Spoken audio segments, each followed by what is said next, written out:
मैं डॉक्टर श्याम शंकर शुक्ल,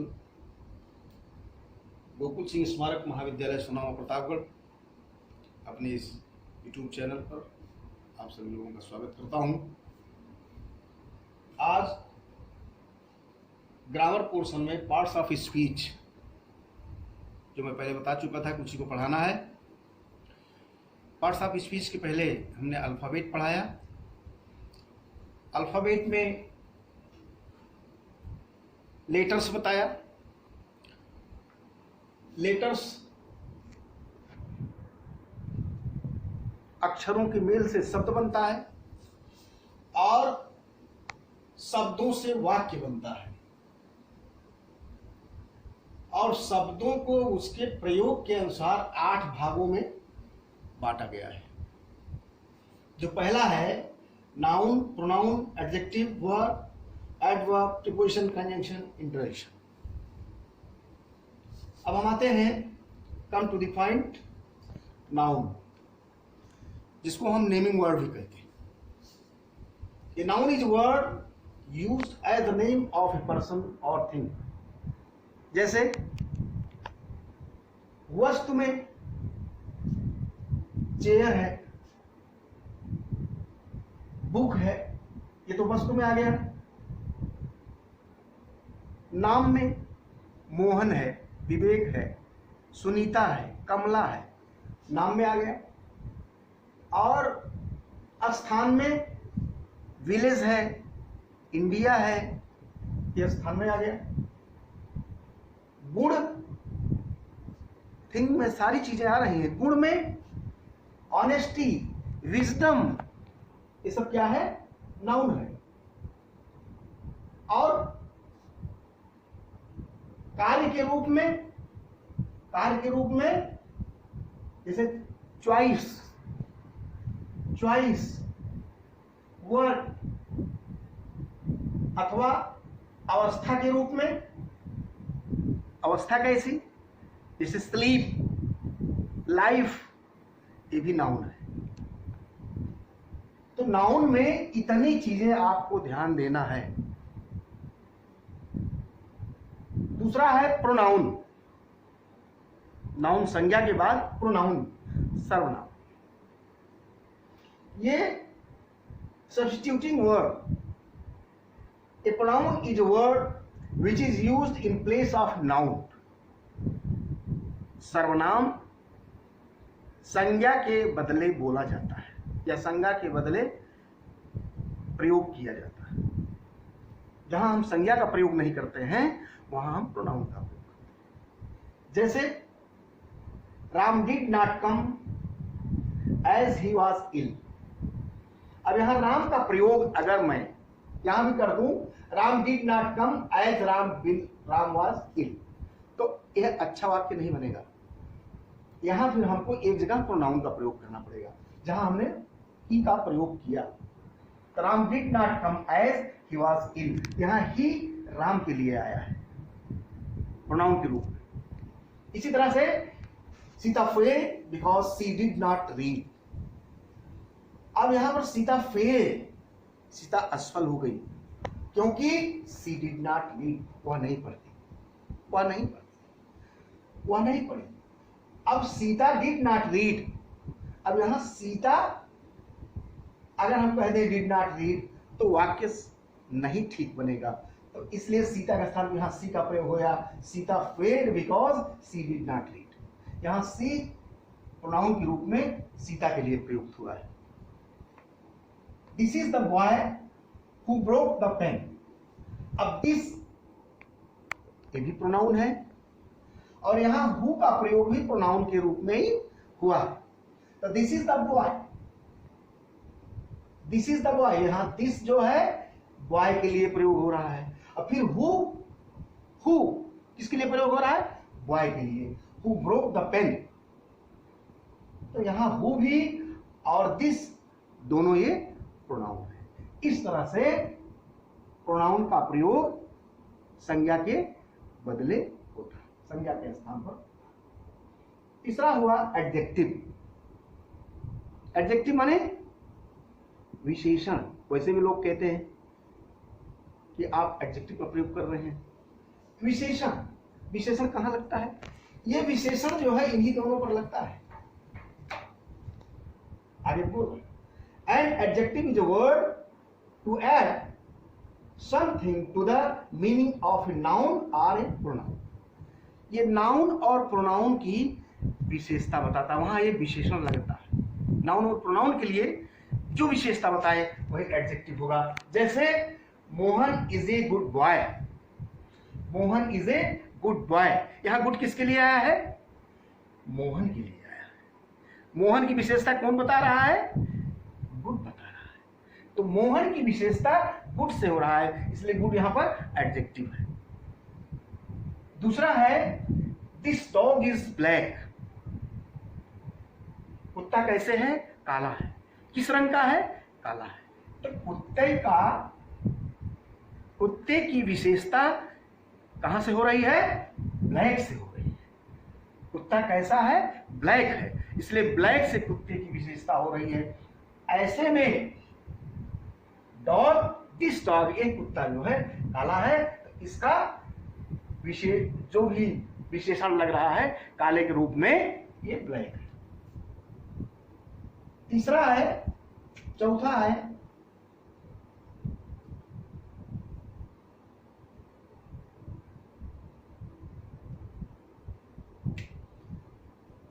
verb, saying verb. Verb माने क्रिया, वैसे भी क्रिया।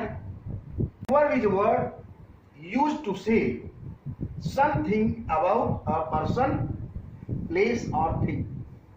एक क्रिया एक ऐसा शब्द है जो पर्सन या प्लेस अथवा चीज के विषय में कहती है। जैसे कार्य करते होने की प्रक्रिया हो, जिससे कार्य होने की व्यवस्था संपादित हो, वही क्रिया है।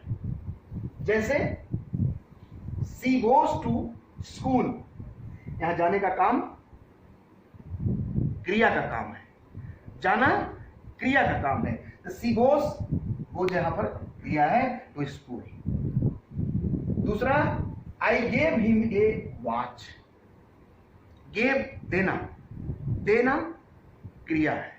देने का काम, घड़ी को देने का काम जो हुआ वो क्रिया के माध्यम से हुआ, तो वो क्रिया हुई, अने ये वर्ब हुआ। आई गेव, गेव यहां पर वर्ब।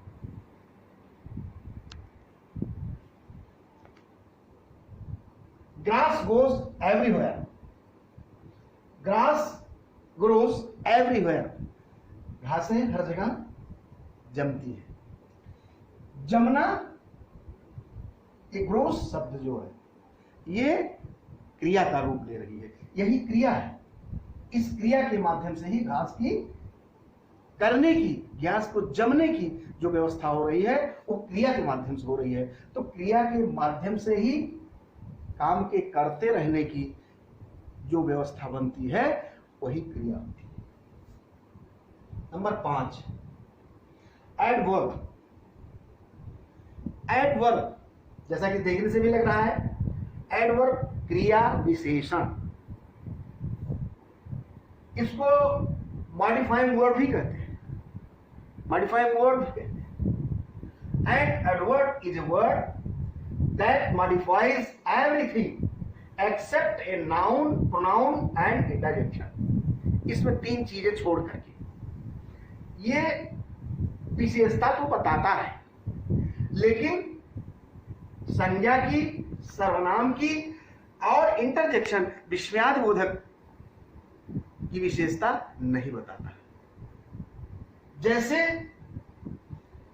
ही राइट्स करेक्टली, यहां पर मॉडिफाइज वर्ड, मॉडिफाइज, एक करेक्टली शब्द जो है ये राइट को मॉडिफाई कर रहा है, वर्ब को मॉडिफाई कर रहा है। Here is modifying the word correctly, किसको मॉडिफाई कर रहा है? राइट्स को, वर्ब। ही राइट्स करेक्टली, मॉडिफाइज वर्ब। क्या है इसमें? राइट्स है, राइट्स को मॉडिफाई कर रहा है। से देखें दूसरा, you are a very good boy. यहां पर अब देखिए दूसरी बात आ गई, यहां गुड जो है एडजेक्टिव को मॉडिफाई कर रहा है, modifying adjective. You are a very good boy, ये गुड जो है you are a good boy होता, अब तो ये दूसरी बात हो जाती। वेरी गुड, यहां गुड को ज्यादा बता रहा है, बहुत अच्छा कर रहा है, ये गुड को मॉडिफाई कर रहा है, माने गुड क्या है, एडजेक्टिव है, तो एडजेक्टिव को मॉडिफाई कर रहा है, तो मॉडिफाइज एडजेक्टिव। एक में वर्ब को मॉडिफाई किया और दूसरे में एडजेक्टिव को मॉडिफाई किया। तीसरा, the plane flew just over my head. अब यहां पर देखो दूसरी बात आ गई, the plane flew just over my head. यहां ओवर क्या है, ओवर प्रीपोजिशन है, सर के ऊपर से, तो जस्ट यहां क्या है, ये मॉडिफाई कर रहा है, modifies preposition. The plane flew just over my head, यहां ओवर प्रीपोजिशन है और उस प्रीपोजिशन को मॉडिफाई कर रहा है just. The plane flew just over my head, over preposition को यहां पर मॉडिफाई कर रहा है जस्ट। छठवां, प्रीपोजिशन संबंध बोधक, जिसे संबंध बने, governing word.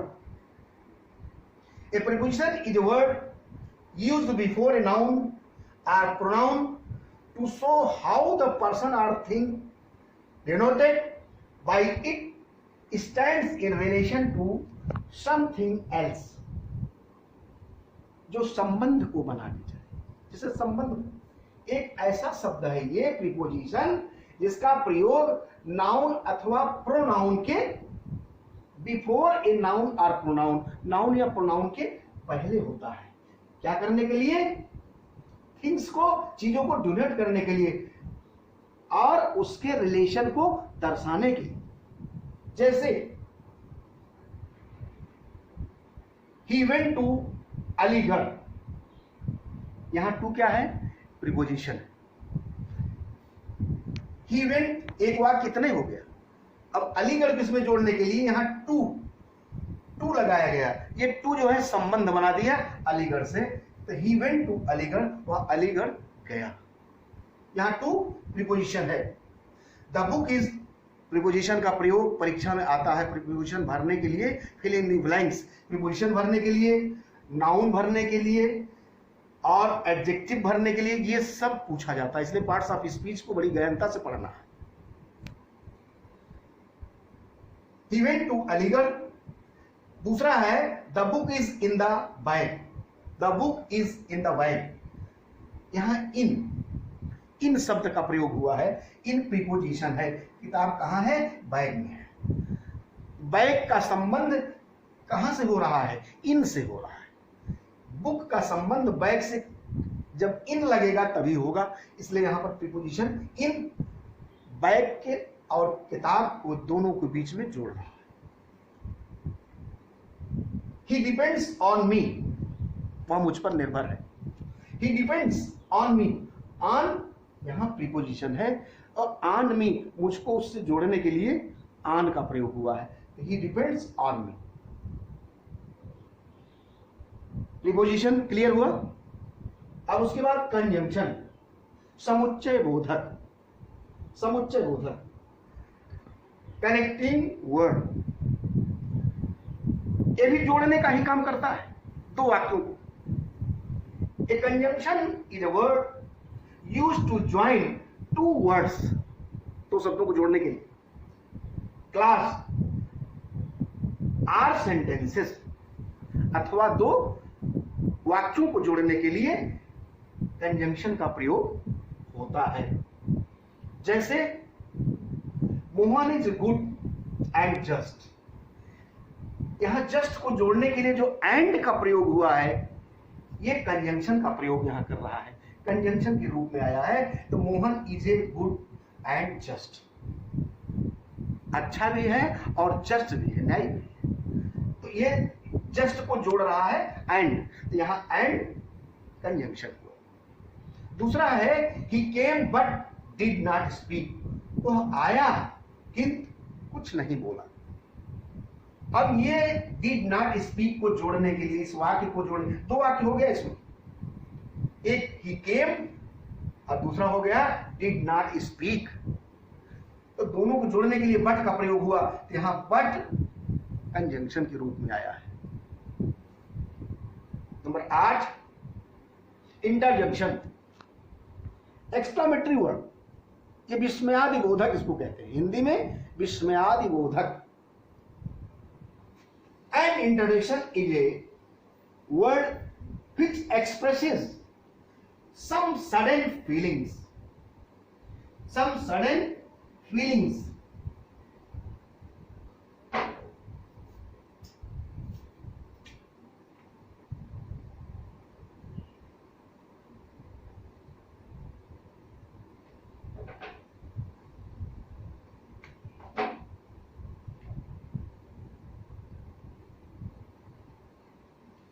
Some sudden feelings, ये विस्मयादि बोधक का प्रयोग जब हम एकाएक कोई भाव व्यक्त करते हैं वहां पर विस्मयादि बोधक अव्यय का प्रयोग होता है।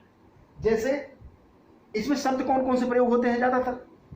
एलास, हुर्रा, ब्रेवो, हेलो, आह, ओ, इस सब के अलग अलग अर्थ हैं। जैसे कोई दुख की बात हो गई, एलास, हुर्रा, बहुत खुशी की बात हुई, गेम में जीत गए लड़के, hurrah, I one the game. तो इस तरह से बहादुरी किसी के दे नहीं, किसी को बहादुर बनाना है, किसी को पीठ थपथपानी है तो ब्रेवो।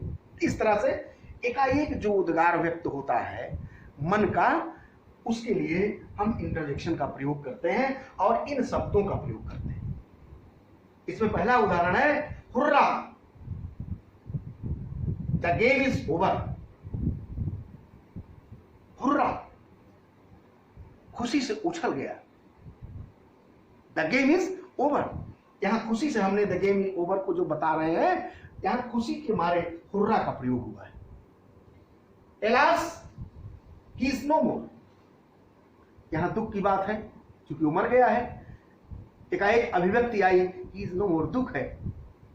इस तरह से इंटरजेक्शन का प्रयोग हम विस्मयादि, विस्मय के रूप में जो मन की अभिव्यक्ति एकाएक होती है उसी के लिए करते हैं। एक बार फिर से दोहरा लीजिए, नाउन, नाउन का प्रयोग संज्ञा के रूप में होता है,